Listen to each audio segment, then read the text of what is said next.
Assalamualaikum warahmatullahi wabarakatuh. Bapak Ibu yang kami hormati, khususnya para insan koperasi, pengurus, pengawas, anggota dan para pelaku UMKM pada umumnya, serta pelaku usaha mikro pada khususnya yang ada di Kabupaten Sidoarjo. Menindaklanjuti surat edaran Wakil Bupati Sidoarjo nomor 65-2306-438.1.3/2020 bahwa dalam upaya pencegahan COVID-19 di lingkungan pemerintah Kabupaten Sidoarjo, khususnya Dinas Koperasi dan Usaha Mikro Kabupaten Sidoarjo, dan saya selaku Kepala Dinas Koperasi dan Usaha Mikro Kabupaten Sidoarjo menyampaikan bahwa mulai hari Senin tanggal 30 Maret 2020 untuk seluruh layanan tatap muka untuk sementara kami tiadakan sampai dengan batas waktu yang akan ditentukan kemudian hari. Kami mohon maaf atas ketidaknyamanan Bapak Ibu sekalian. Layanan pendampingan UMKM dan koperasi tetap berlangsung dan tetap kami dampingi oleh Klinik Koperasi dan UMKM Kabupaten Sidoarjo, dan kegiatan pendampingan wirausaha baru tahun 2020 tetap berjalan dan semuanya dilakukan melalui kelas online sesuai dengan jadwal yang akan ditentukan.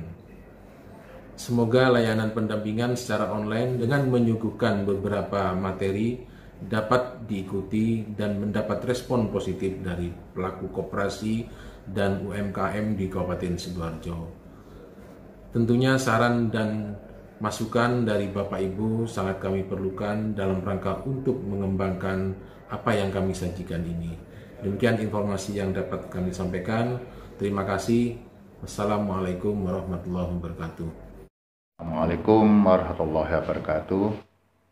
Pemirsa yang kami hormati, wabil khusus para insan koperasi, khususnya pengurus, pengawas, dan anggota koperasi yang berbahagia, untuk mensikapi dengan adanya wabah corona, di mana pemerintah pusat sampai pemerintah kabupaten telah mengantisipasi dengan mengeluarkan aturan-aturan untuk pencegahan dengan melakukan berbagai cara. Salah satunya adalah tidak diperkenankannya adanya kerumunan massa, pertemuan, kemudian pelayanan yang bersifat tatap muka. Sebelumnya saya mau memperkenalkan diri. Nama saya Ismail, pekerjaan konsultan klinik koperasi dan usaha mikro pada Dinas Koperasi dan Usaha Mikro Kabupaten Sidoarjo, akan memberikan materi pelatihan secara online tentang perkoperasian, yaitu jati diri koperasi. Di dalamnya nanti mencakup pengertian, nilai-nilai, dan prinsip-prinsip koperasi. Ada 3 hal yang nanti kita sampaikan, ada 3 judul atau modul, namun kita materi yang awal dulu tentang jati diri koperasi, karena ini sangat prinsip sekali dan harus diketahui oleh semua anggota koperasi. Dan kami mengucapkan terima kasih kepada pemirsa yang telah meluangkan waktu untuk melihat dan mendengar apa yang akan saya sampaikan. Mudah-mudahan bisa bermanfaat untuk kita semua, wabil khusus para pemirsa, insan-insan koperasi, pengurus koperasi, pengawas, dan anggota koperasi. Demikian mukadimah yang bisa kami sampaikan. Sekian, terima kasih. Para pemirsa yang kami hormati, untuk materi pertama yang akan saya sampaikan melalui pendidikan dan pelatihan bagi anggota koperasi di Sidoarjo, yaitu materi jati diri koperasi, yang mana nanti akan mencakup tentang pengertian nilai-nilai dan prinsip-prinsip koperasi.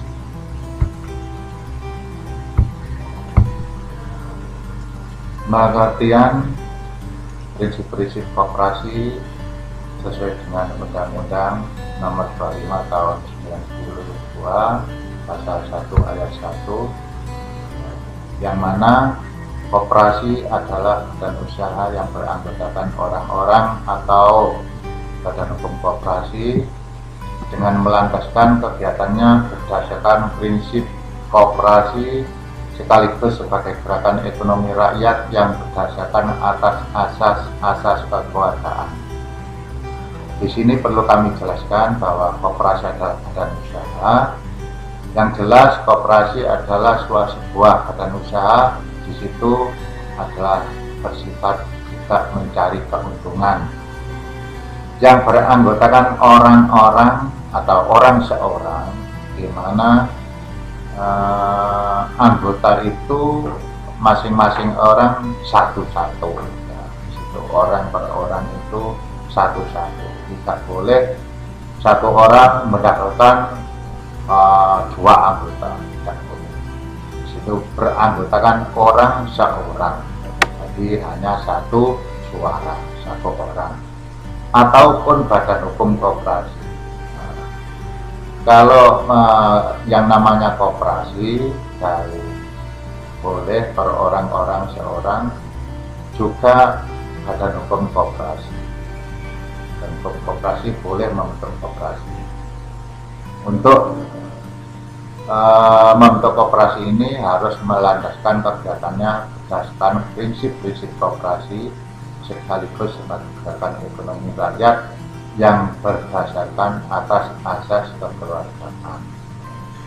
Di pelaksanaannya, kegiatannya itu harus mengacu pada prinsip-prinsip koperasi, ada 7 prinsip koperasi sekaligus sebagai gerakan ekonomi rakyat, ya, untuk menggerakkan ekonomi rakyat sesuai dengan wilayah yang ada, yang berdasarkan atas asas kekeluargaan. Jadi koperasi itu dibentuk oleh orang-orang, orang seorang, ataupun badan hukum. Minimal harus punya anggota 20 orang. Itu tentang pengertian koperasi.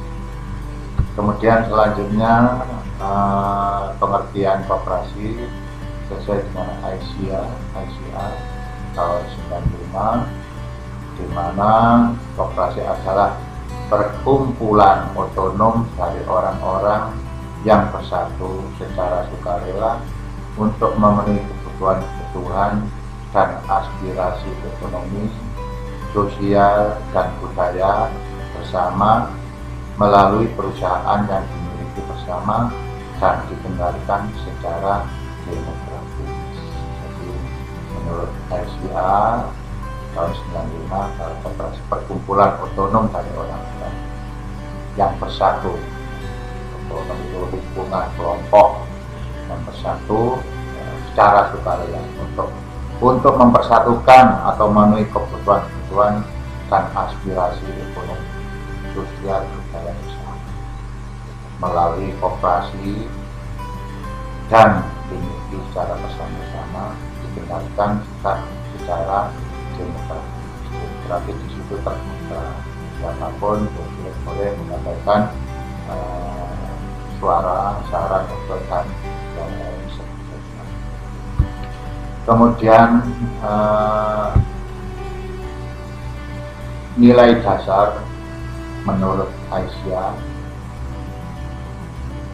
swadaya, swatanggung jawab, demokrasi, kebersamaan, keadilan, dan kesetiakawanan. Jadi nilai dasar koperasi itu yang pertama adalah swadaya. Swadaya dalam arti kalau mendirikan koperasi yang modal awal dari anggota sendiri melalui simpanan pokok, simpanan wajib. Mungkin ada simpanan sukarela. Andai kata simpanan atau permodalan masih kurang, yang disampaikan dalam peraturan minimal harus punya modal 15 juta. Andai kata dari modal simpanan pokok simpanan wajib itu masih kurang, nanti pengurus bisa menyimpan atau memberikan modalnya dan kalau di koperasi sebagai modal permukaan. Soal tanggung jawab itu harus semuanya bertanggung jawab, baik anggota, pengurus, dan semuanya ada tanggung jawab. Demokrasi dilakukan secara demokrasi, terbuka, transparan, dan semuanya bisa menyampaikan pendapat, usul, dan lain sebagainya. Kemudian kebersamaan.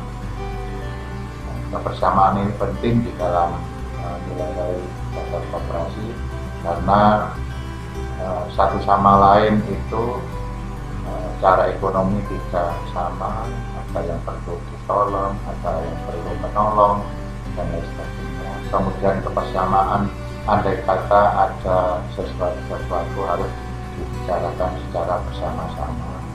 Butuh modal, dilaksanakan atau diupayakan secara bersama-sama. Keadilan, ya, keadilan, keadilan harus adil. Siapapun tidak pandang bulu, baik itu anggota yang punya ekonomi kelas menengah atau kelas bawah itu sama adil, merata, tidak ada tebang pilih. Ini kaya dikasih yang kaya tidak. Kemudian setia kawanan harus kompak bersama antar anggota, pengurus, dan pengawas. Setia kawan itu penting karena semuanya sangat membutuhkan, sangat perlu bantuan, dan lain sebagainya. Kemudian nilai etis di sini menunjukkan kejujuran, keterbukaan, tanggung jawab sosial, dan peduli terhadap orang lain. Kejujuran, siapapun harus jujur, baik itu pengurus, pengawas, dan anggota sesuai dengan tugas pokoknya, sesuai dengan kewajibannya, itu harus dilakukan secara jujur. Kemudian keterbukaan, siapapun harus mengetahui, khususnya para anggota, baik itu tentang permodalan, kemudian usaha yang harus dilakukan oleh koperasi, itu semua dilakukan secara terbuka.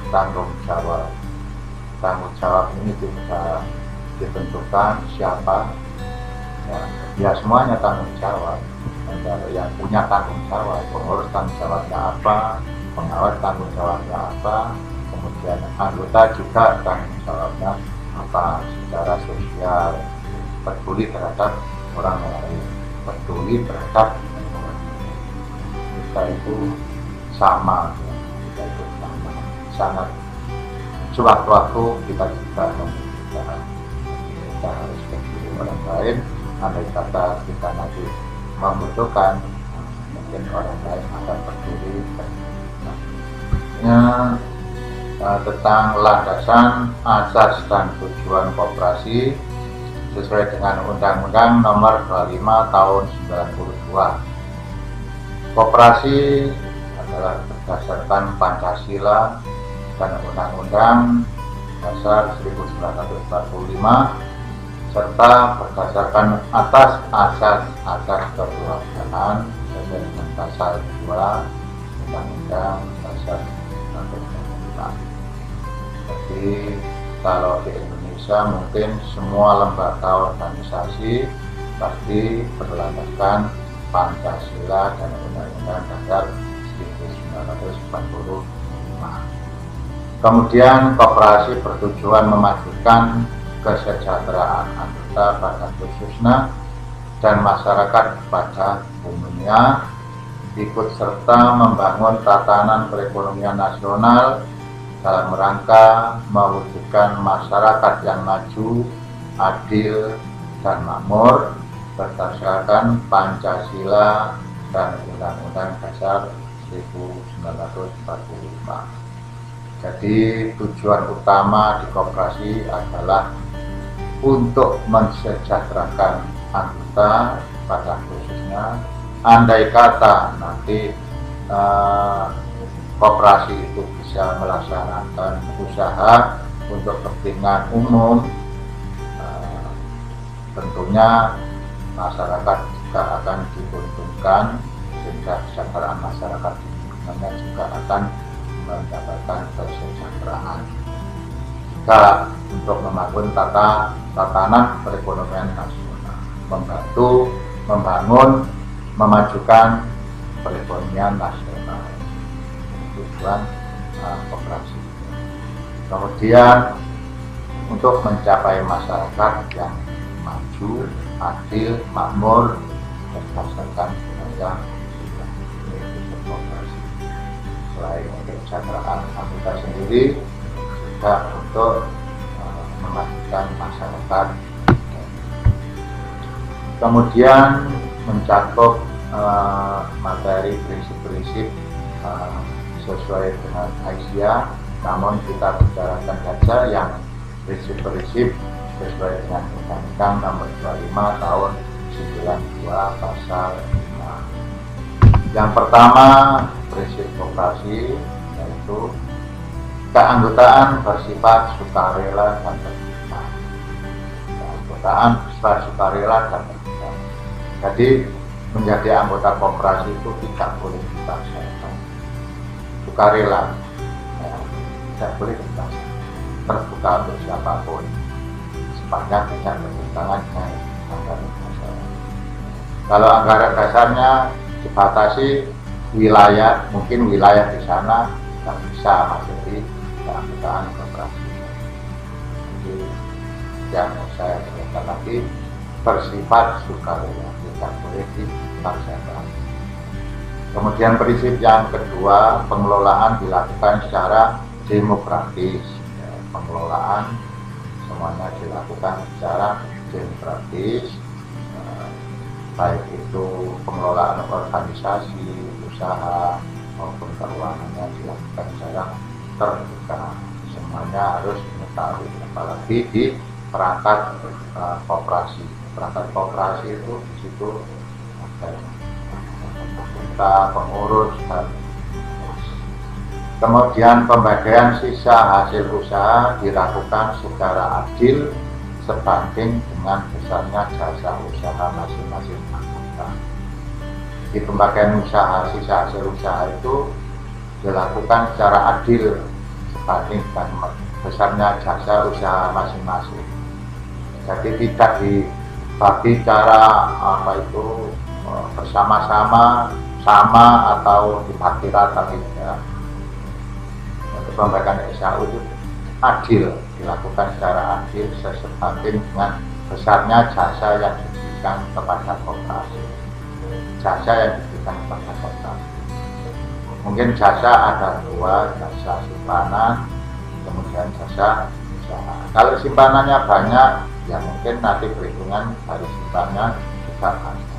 Kemudian perhitungan dari jasa pinjam atau modal, bagi anggota yang pinjamnya banyak dan sebagainya, belinya banyak, dan nanti akan mendapatkan jasa SAU juga akan memperoleh jasa. Kemudian pemberian balas jasa yang terbatas terhadap modal. Pemberian balas jasa itu terbatas terhadap modal, bukan jasanya kita sering bekerja di situ dan lain sebagainya, kemudian minta SAU. Nah, ini terbatas sampai dengan modal. Kalau anggota naruh atau nyimpan modal koperasi juga banyak, ya otomatis akan mendapatkan modal SAU sebatas modal, pokoknya sebatas modal, bukan jasa yang lainnya. Kalau jasa itu bukan dihitung dari jasa yang anggota telah memberikan jasa di situ, sebatas modal.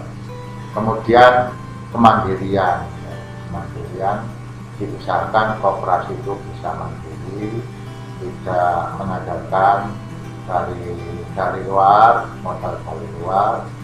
Kalau nanti modal dari dalam sendiri, insya Allah pendapatannya juga akan masuk koperasi sendiri, tidak dibagikan kepada orang lain atau mungkin lembaga keuangan yang kemandirian. Harus belajar mandiri dari modal simpanan pokok, simpanan wajib, simpanan yang lain itu harus kita upayakan, kita usahakan supaya tidak terlalu mencari modal dari luar dalam kita utamakan. Kemudian yang prinsip yang selanjutnya itu dalam mengembangkan koperasi atau koperasi melaksanakan pula prinsip sebagai berikut, yaitu pendidikan perkoperasian. Ini prinsip tambahan ada pendidikan perkoperasian.